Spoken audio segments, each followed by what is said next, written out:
गुडघा कुठे खराब आहे आणि ऑपरेशन केल्यानंतर त्याच्यावर इम्प्लांट कसा फिट होईल हे आपल्याला ऑपरेशन करण्याच्या आधी की पेशंटचं जे सेफ्टी आहे, पेशंटची जी रिकव्हरी आहे आणि पेशंटचा जो ब्लड लॉस आहे, ह्या तिन्हीमध्ये ही robotic knee replacement, traditional knee replacement बदलण्याच्या आधी गुडघ्यामध्ये काय चेंजेस होणार आहेत गुडघे बदलल्यानंतर ते आपल्याला ऑपरेशन करण्याच्या आधी दिसतं. जेव्हा पेशंटला पेनच खूप कमी असतो, तर जेव्हा पेशंटचं नी रिप्लेसमेंट केल्यानंतर आम्ही बघितलं की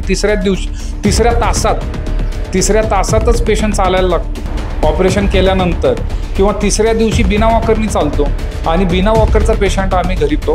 हा आपला मिसो रोबोट आहे.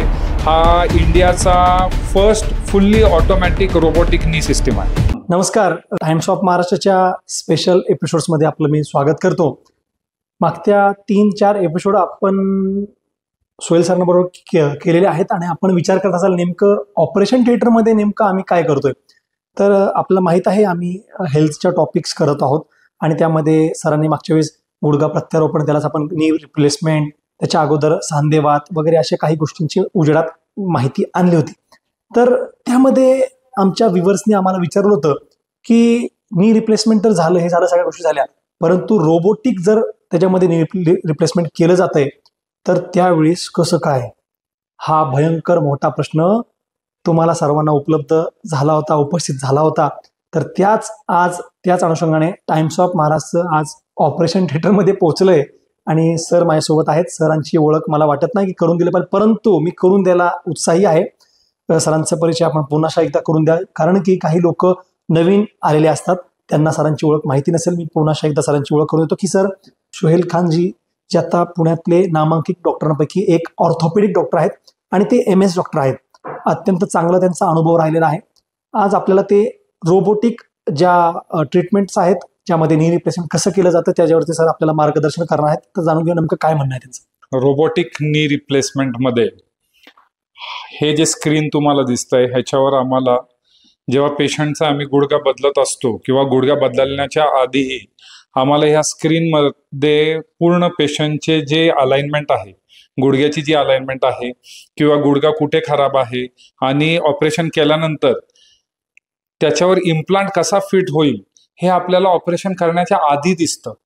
म्हणजे चुका होण्याच्या ज्या चान्सेस असतात ते एकदम 0% होऊन जातात, कारण ऑपरेशन करायच्या आधी आम्ही स्क्रीनवरती पेशंटचं ऑपरेशन केलेलं असतं आणि आम्ही जेव्हा सॅटिस्फाईड होतो की बाबा हा आम्हाला जसं पाहिजे तसा गुडघा बसतोय, त्यावेळेसच आम्ही रोबोट, हा एक रोबोट आहे, ह्याला जर तुम्ही बघितलं तर ह्या आर्मला एक मिलर लागलेला असतो, एक पेन सारखं इन्स्ट्रुमेंट असतो, ज्याच्यानी जेवढं आपल्याला पाहिजे तेवढाच गुडघा, खराब झालेला गुडघा आपण काढू शकतो आणि त्याच्यामध्ये आपण एक इम्प्लांट बसवता येतो.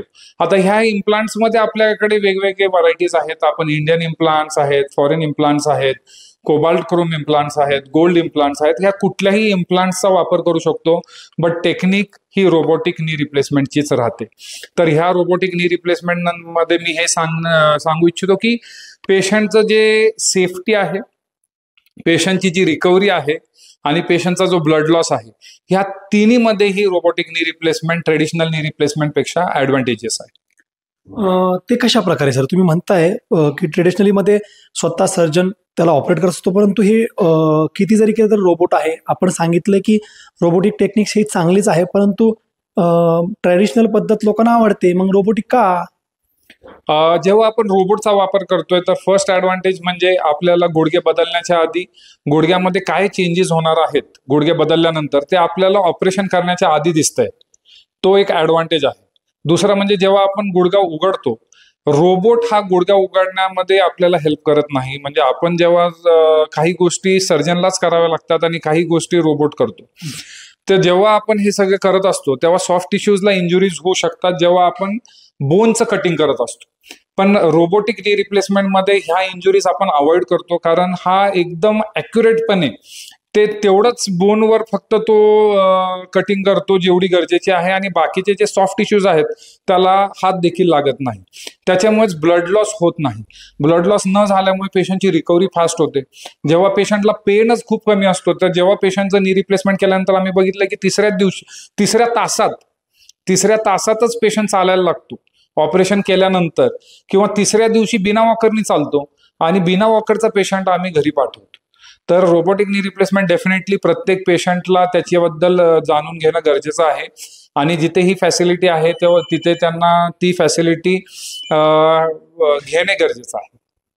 ओके सर, ह्या मशीनीला आपण काय नाव दिलंय, काय नाव नेमकं काय बोलत? हे वेगवेगळ्या प्रकारचे रोबोट्स अवेलेबल आहेत. हे आपल्याकडे आहे तो फुल्ली ऑटोमॅटिक रोबोटिक सिस्टीम आहे, ज्याच्यामध्ये जी कटिंग आहे त्याला रोबोटला कुठलीही हेल्प लागत नाही ती कटिंग करण्यासाठी आणि तो AI च्या रूपाने ही कटिंग करू शकतो. हा आपला मिसो रोबोट आहे. हा इंडियाचा फर्स्ट फुल्ली ऑटोमॅटिक रोबोटिक नी सिस्टीम आहे. ओके, आणि हे नेमकं काय आहे सर?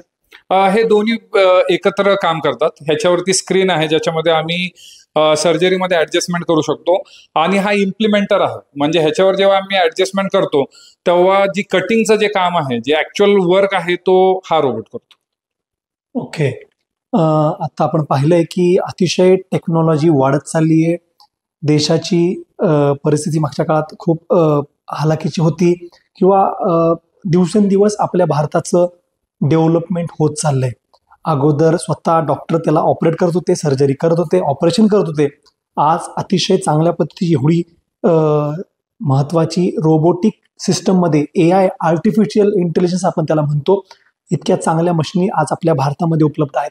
आणि सगळ्यात महत्वाचं जर आपण विचार करायला गेलं तर पुण्यातली, मला असं कदाचित वाटतं सर, हे पुण्यातली आपल्याकडे पहिली मशीन असेल का? म्हणजे गौरव करण्यासारखी गोष्ट आहे.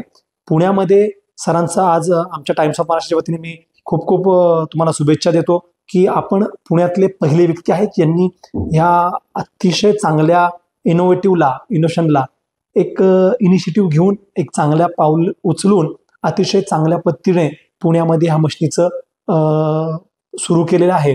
मी सर्व नागरिकांना सांगेल आणि आवर्जून सांगेन की सर्व नागरिकांनी आणि आपल्या ज्या नी रिप्लेसमेंट करणारे इच्छुक आहेत किंवा काही प्रेक्षक आहेत, मी त्यांना सजेस्ट करेल की पुण्यातील कोंढवा या ठिकाणी कौसरबाग येथे सना हॉस्पिटल म्हणून आहेत, तिथेच आपल्याला सोहेल सर मिळतील आणि त्याच ठिकाणी आपण त्यांच्याशी भेट घेऊन त्यांच्याकडून सल्ला मसलत करू शकता. माझं पुन्हा एकदा तुम्हाला सांगणं राहील की आपल्या मनाचं काहीही करू नका, कारण की जर जीवाशी आपण काहीही खेळ करायला गेले तर याचा आपल्या आरोग्यावरती, आपल्या बॉडीवरती खूप महत्वाचा निगेटिव्ह इम्पॅक्ट पडू शकतो. तर मी इथेच थांबतो आणि भेटत राहू आपण पुढच्या आणखीन काही एपिसोड्समध्ये. आणि मी आपल्याला सांगू इच्छितो की हा आपला एपिसोड जो होता हेल्थ कॉन्शियसचा सरांचा एपिसोड जो होता गुडघ्याचं सांधेवात आणि नी रिप्लेसमेंट बाबतचा, हा शेवटचाच आपली भेट होती. पुढच्या एपिसोडमध्ये काही नवीन आपण जाणून घेणार आहोत. मी इथे थांबतो. मी होतो आपला मुझम्मिल शेख, टाइम्स ऑफ महाराष्ट्र, पुणे.